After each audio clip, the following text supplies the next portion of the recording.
Hello, ChatGPT. We just did a little video about misconceptions about Muslim people and Islam. Now we want to get into misconceptions about the Prophet Muhammad and actually debunk them with you. So what I want you to do is I want you to list some misconceptions about the Prophet Muhammad, and then I want you to go ahead and debunk them for me.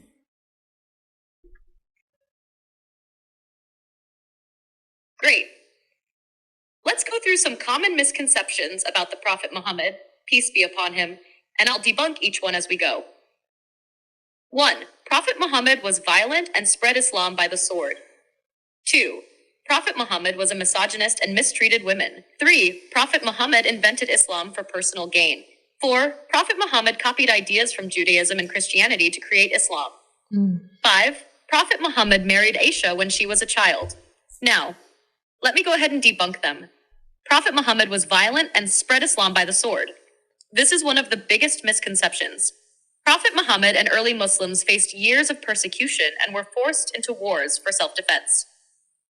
While he led battles, he always sought peaceful solutions. Islam spread largely through trade, personal example, and peaceful missionary efforts, not violence.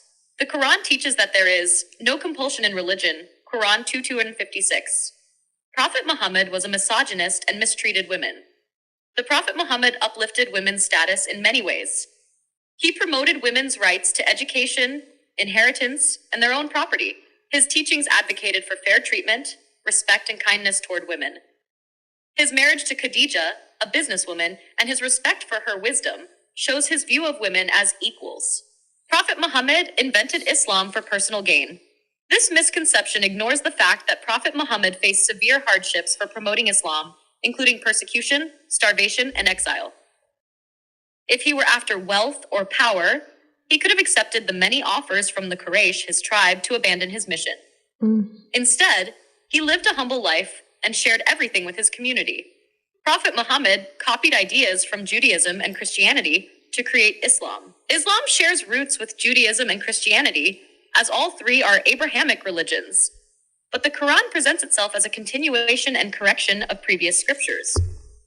Prophet Muhammad was illiterate, so he could not have studied or copied these texts. Muslims believe that the Quran was revealed to him by God, and the Prophet made distinctions between Islamic beliefs and other religious practices. Prophet Muhammad married Aisha when she was a child.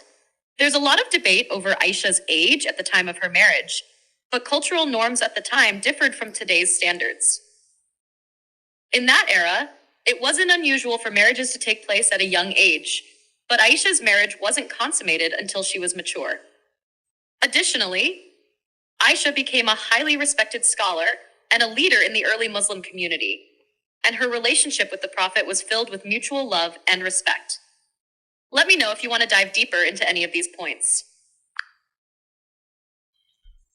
Wow, that is very interesting. Now, one of the things I want to know is whenever you talk about basically how it was spread by the sword, explain to me why people say this, and then explain to me the reality of the situation and the historical context.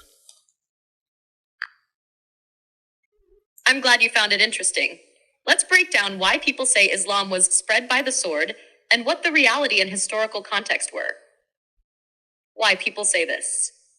The idea that Islam was spread by the sword stems from the fact that during the early years of Islam, there were several battles and military expansions, especially under the early caliphs after the death of Prophet Muhammad.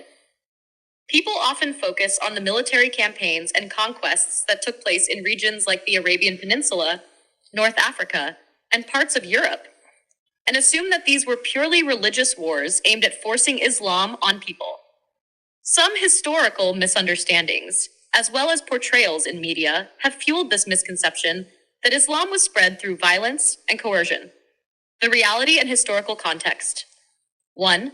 Self-defense and survival. Prophet Muhammad and his followers faced severe persecution from the Quraysh tribe in Mecca. They were tortured, boycotted, and forced to flee to Medina. The first battles, like Badr and Uhud, were defensive and aimed at protecting the Muslim community from being wiped out. Islam wasn't being spread at the point of a sword. Rather, Muslims were defending their right to exist and practice their faith. 2. The concept of jihad. Jihad is often misunderstood as holy war, but its broader meaning is struggle or striving in the way of God.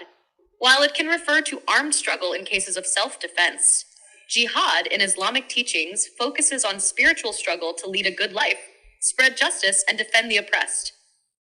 The Quran and Hadith emphasize that war should only be conducted when necessary and under strict ethical guidelines. Even during warfare, Prophet Muhammad instructed his army not to harm civilians, women, children, or even trees and crops. 3. No forced conversions. The Quran is clear in saying, "Let there be no compulsion in religion." Quran 2:256. Forced conversion is prohibited in Islam. While there were military conquests under early Muslim empires, these were largely for political or territorial reasons, not religious coercion.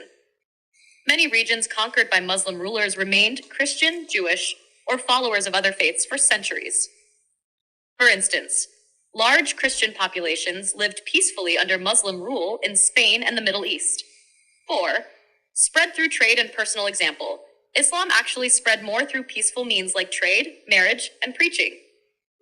In places like Indonesia, which today has the largest Muslim population, Islam spread through merchants and missionaries. These traders lived as Muslims and presented the faith through their actions, which attracted locals to Islam. No military campaigns were involved in the spread of Islam there. 5. Early conquests were largely political. After Prophet Muhammad's death, the Rashidun Caliphate, the early Islamic state, expanded into new territories. However, You know what? When I'm listening to this, one of my favorite parts is how it said that in Islam, it says there can be no compulsion in religion.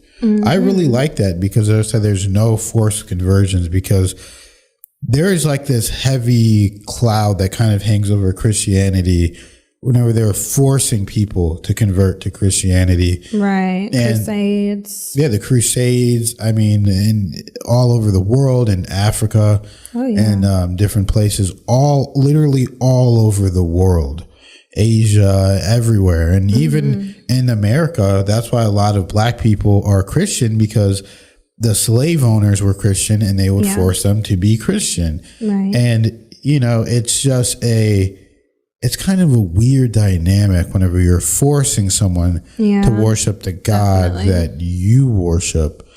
And it's just with Muslims, it's like you can choose to be Muslim or not. Yeah. So it's just like that's the best principle, because I always say, don't force anyone to do anything. Just be the example. So whenever I see people commenting on our channel and they're being positive, they're being beautiful, they're being nice, that is the example. That makes me want to be Muslim. That's Whenever true. I see Christians on Instagram and different places talking down on Muslims and doing that, fighting in between Catholicism and Protestant and this and that, it's like, why are you doing that? Like, it's clearly some kind of ego thing, and it's like you're not really secure in your own beliefs at that point. So, you know, it's just an interesting dynamic whenever we get into it, but I love it. What did you think, Kelly?